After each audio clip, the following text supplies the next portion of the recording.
किसी मौलाना को जीने का हक नहीं है क्या? अगर कोई आलिम दीन है तो क्या वो अपने दाढ़ी टोपी सब हटा के पूरे दुनिया में चलेंगे तभी उनको जीने का हक मिलेगा? ऐसा तो नहीं है ना। अपना दुकान है कौन सी पापा क्या करते तुम्हारे?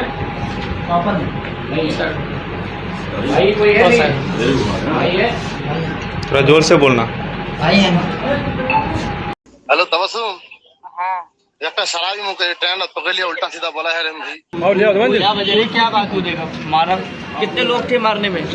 बात हुई, इन्होंने सबूतों के हिसाब से पकड़ा है उन्हें कि उन्होंने अपना जुल्म भी कबूल किया है कि उन्होंने मौलाना साहब को मारा है। कि मैं अपने शोहर के अलावा किसी और के बारे में सोच भी नहीं सकती हूँ। भले ही मेरे शोहर ने इस दुनिया में मुझे छोड़ दिया हो, आखिरत में कयामत में तो वो मेरे साथ रहेंगे। अभियुक्त को गिरफ्तार कर थाना हाजा लाया गया, विधिक कार्रवाई की जा रही है। क्या मौलाना तौसीफ की मौत नहीं हत्या हुई थी? ट्रेन में 200 लोग थे लेकिन कोई नहीं बोला। नमस्कार दोस्तों, मेरा नाम हैदर अब्बास नकवी है और आप लोग मुझको इस वक्त दा स्वतंत्र पर देख रहे हैं। ये ख़बर हमने ही आपको दिखाई थी, हमने ही आपको पुलिस का वर्जन बताया था और हमने कहा था कि पुलिस इसको एक्सीडेंट बता रही है। जब तक पुलिस कुछ नहीं कहेगी हम भी इसको एक्सीडेंट मान कर चलेंगे। किसी मौलाना को जीने का हक नहीं है क्या? अगर कोई आलिम दीन है तो क्या वो अपने दाढ़ी टोपी सब हटा के पूरे दुनिया में चलेंगे तभी उनको जीने का हक मिलेगा? ऐसा तो नहीं है ना। उनको भी अपना भाई उनका जो पोजीशन है वो अपने पोजीशन में खुल के जिए। लेकिन दोस्तों, जब हकीकत खुली और जब नतीजा आया और जब पता चला इन्वेस्टिगेशन में, तो दिल कांप गया, रूह डर गई कि इतनी बड़ी घटना इतने लोगों के सामने हो गई और हमारा समाज चुप रहा। जी ज़रा कल्पना कीजिए, आप एक ट्रेन में सफ़र कर रहे हैं, अचानक कुछ लोग आपको चोर कहकर घेर लेते हैं। आप बार बार कहते हैं कि आपने कुछ नहीं चुराया। आप अपनी पत्नी को वीडियो कॉल करते हैं और बताते हैं कि आपके साथ मारपीट हो रही है। आप मदद की गुहार लगाते हैं, लेकिन उसी डिब्बे में बैठे लगभग 200 लोग चुप रहते हैं। और फिर कुछ देर बाद आपकी लाश रेलवे ट्रैक के किनारे मिलती है।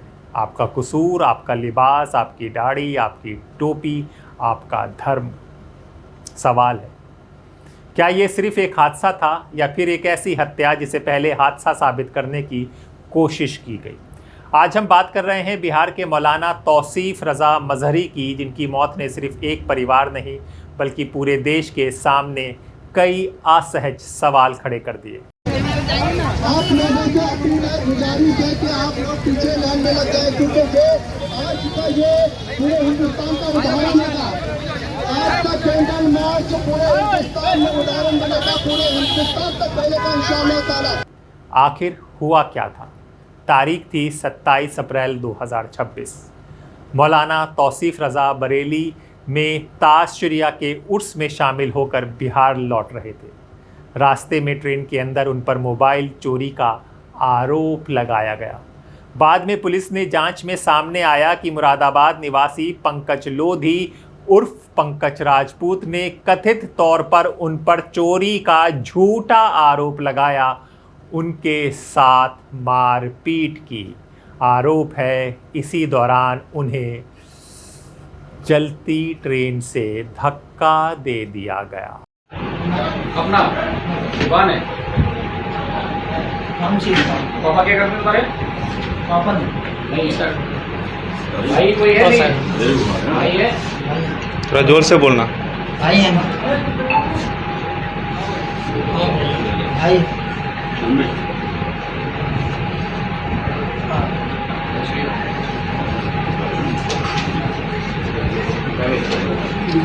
एक ही था, एक ही खुला, एक ही मैं नहीं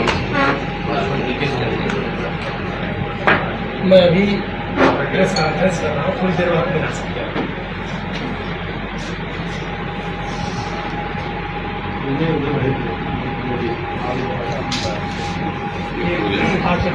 आपका काम नहीं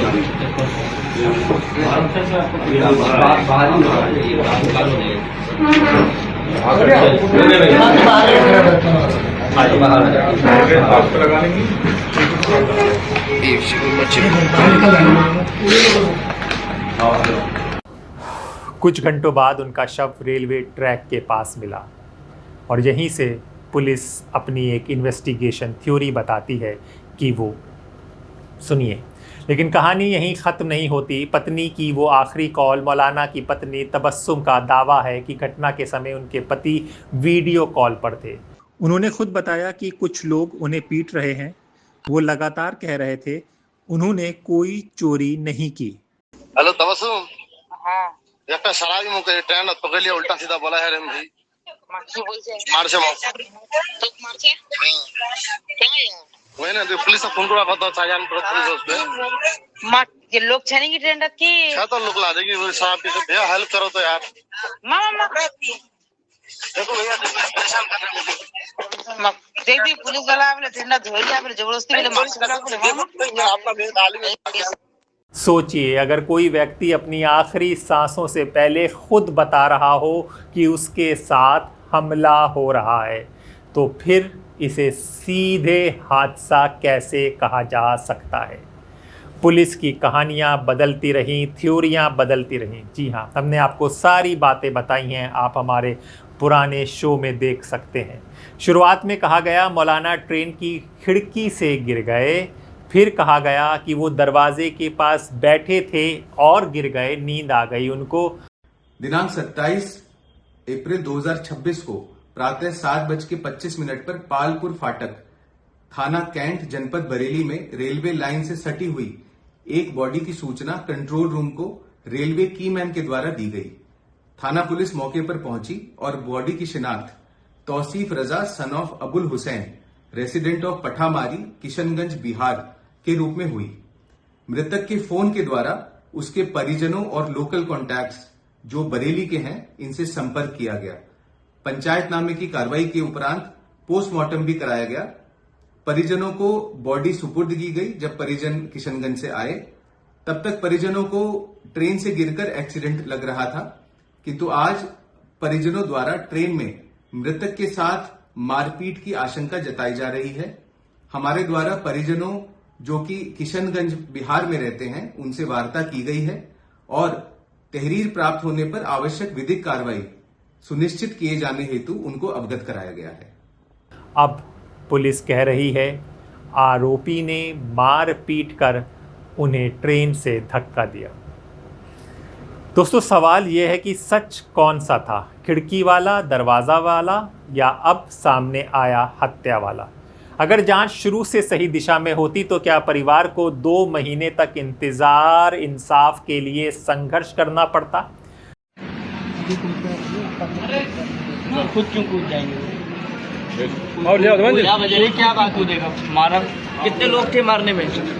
बात क्या हो गई थी? क्यों मारा था? ठीक है हो गया। अब शशांक आ जाओ, रेडी। भैया अरे अंदर मत करो, इसे बाहर निकाल कर भेजो। 200 यात्रियों का मौन। जीआरपी के अनुसार 200 से अधिक यात्रियों से पूछताछ की गई, यानी ट्रेन में लोग मौजूद थे, लोगों ने घटना देखी, लोगों ने शोर सुना, लोगों ने बहस देखी, लेकिन किसी ने बीच बचाव नहीं किया और इसी बीच उस आदमी ने मौलाना को धक्का दे दिया। सब चुपचाप अपने स्टेशनों पर उतरे और घर चले गए। सुबह नाश्ते में पूरी सब्ज़ी हलवा खाया और सो गए, क्योंकि मरने वाला शायद उनका अपना नहीं था, किसी का पति था, उससे क्या मतलब, किसी का बेटा था, उससे क्या मतलब, किसी का दामाद था, उससे क्या मतलब, हमारा तो कोई नहीं था। ये सोच आ गई है क्योंकि मरने वाले का लिबास एक कौम से ताल्लुक़ रखता था, तो वो कौम की अब क्या हैसियत है। बात हुई, इन्होंने सबूतों के हिसाब से पकड़ा है उन्हें, कि उन्होंने अपना जुल्म भी कबूल किया है कि उन्होंने मौलाना साहब को मारा है। क्या वजह रही थी? क्यों मारने के पीछे क्या वजह बताई गई थी? उन पे चोरी का इल्जाम लगाया जा रहा था जी। यही कह के, चोर कह के उनको मारा गया है। चोर कह के मारा गया। आप संतुष्ट हैं? आपको लगता है एक ही इन्वॉल्व है या और भी लोग हो सकते हैं? नहीं, मुझे तो ऐसा नहीं लगता है कि एक ही शख्स ने मारा होगा उन्हें, और होंगे उनके साथ। मैं इस चीज से संतुष्ट नहीं हूँ कि सिर्फ इन्होंने ही उन्हें मारा है, और लोग होंगे जो जिन्होंने मौलाना साहब को मारा है। आपकी उस समय बात भी हुई थी फोन पे अपने हस्बैंड से? जी हाँ, बात हुई थी मेरी। हस्बैंड क्या बता रहे थे आपको? काफी लोग हैं।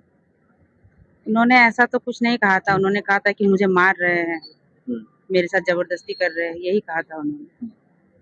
और कुछ शराबी कहा गया था कि कुछ शराबी मुझे मार रहे हैं, मेरे साथ जबरदस्ती कर रहे हैं। जी ये बताइए, पुलिस शुरुआत में तो इसे मान ही नहीं रही थी कि ये मर्डर है, वो तो कह रही थी कि हादसा है केवल। देखिए, ट्रेन से गिरने के कारण पुलिस कह रही थी कि ये हादसा है, शायद गिर गए होंगे भीड़ भाड़ के कारण। लेकिन जब मैंने उन्हें अपना ऑडियो रिकॉर्डिंग सुनाया, मैंने कहा कि मैंने खुद अपनी आंखों से देखा है कि उनके साथ मारपीट हो रही थी, तब जाके पुलिस ने इस केस की तह तक जाके छानबीन की है और अभी मुजरिम को पकड़ा गया है। गवर्नमेंट की तरफ से कोई आपको आर्थिक सहायता दी गई?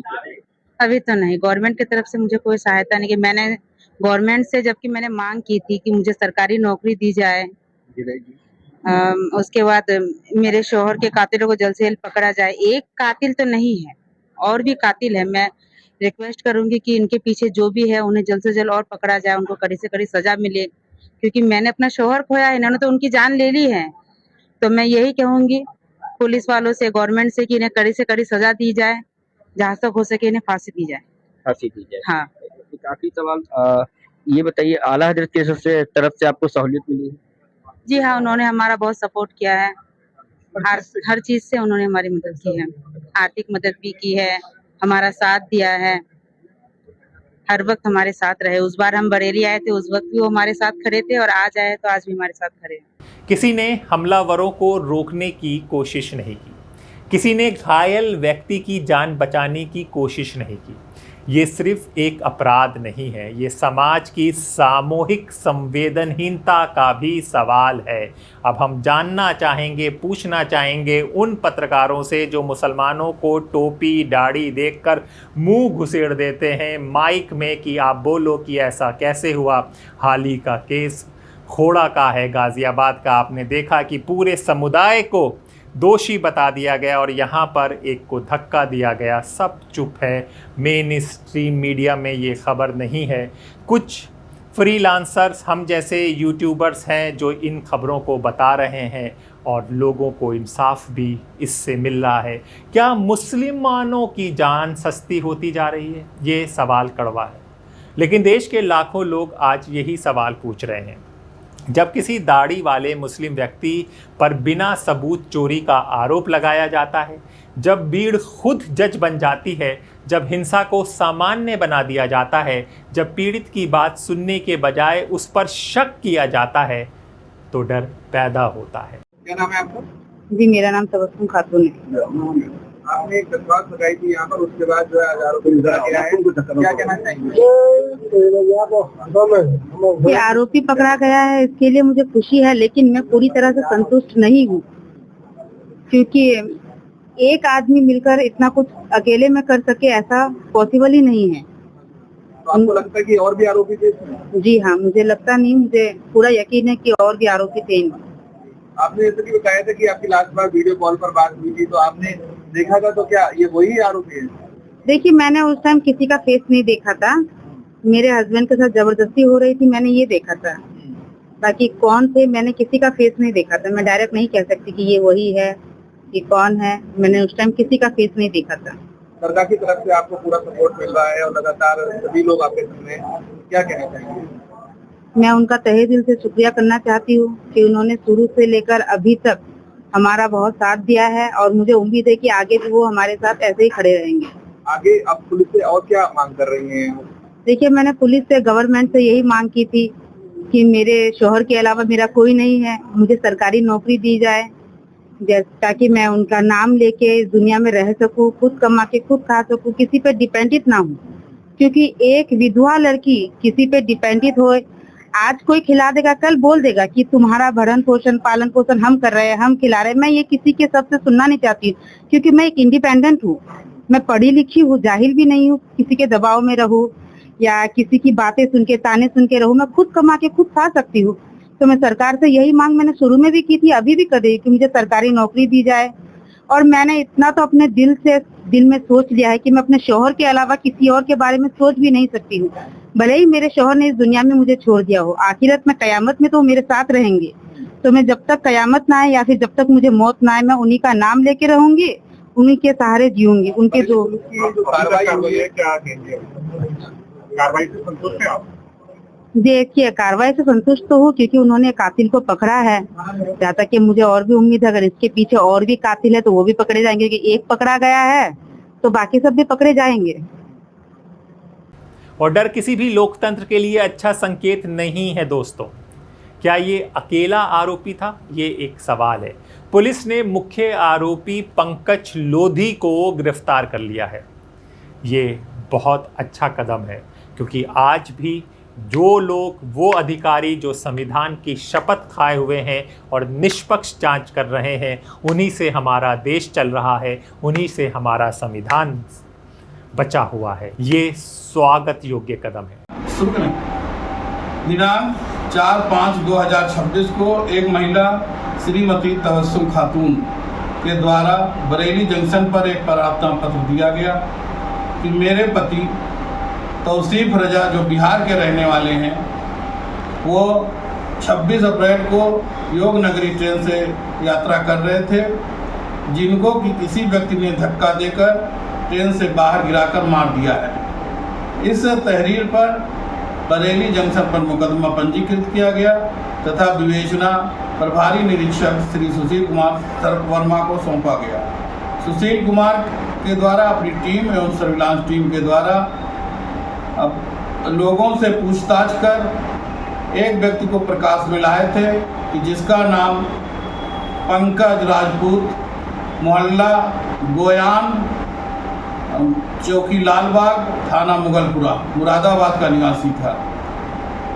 दिनांक 7 जून को मुखबिर के द्वारा सूचना मिली कि उक्त व्यक्ति प्लेटफार्म 2 पर मौजूद है, जिस पर तत्परता दिखाते हुए प्रभारी निरीक्षक द्वारा प्लेटफार्म 2 से उक्त अभियुक्त को गिरफ्तार कर थाना हाजा लाया गया।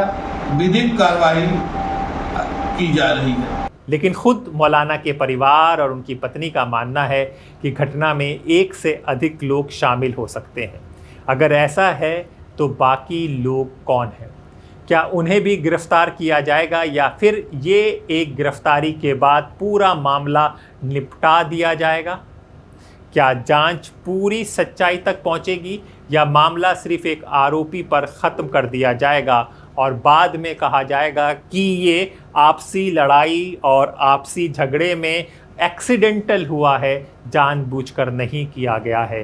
केस क्या इतना हल्का बनेगा? जी हाँ, स्वतंत्र पत्रकारिता क्यों ज़रूरी है ये भी समझ लीजिए आज के दौर में।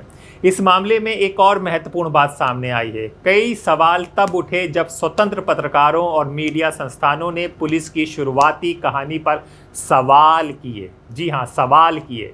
अगर सवाल ना पूछे होते, अगर विरोधाभास सामने ना लाया जाता, तो क्या ये मामला आज एक दुर्घटना ही कहलाता?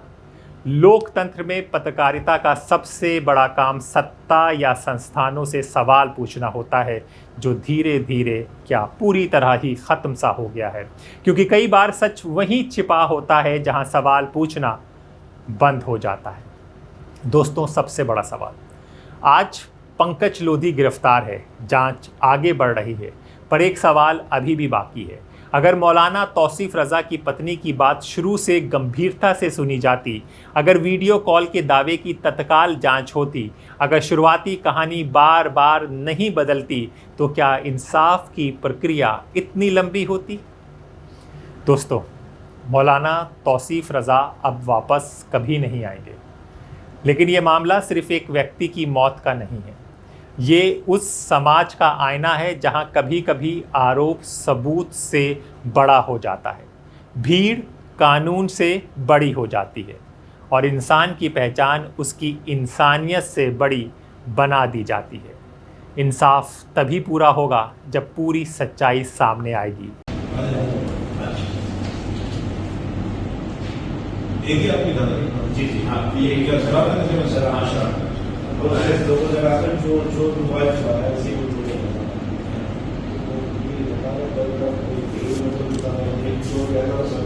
जो उसको किसी का मोबाइल चोरी हुआ था, तो सिर्फ एक गिरफ्तारी से नहीं, पूरा बताया जाए कि उस वक्त क्या हुआ था, पूरा रिक्रिएशन समझाया जाए कि कैसे ये धक्का दिया गया, कैसे हालात बने, उस तरफ लोग कौन कौन बैठे थे, ये सब जांच होनी चाहिए और जांच में सामने आना चाहिए।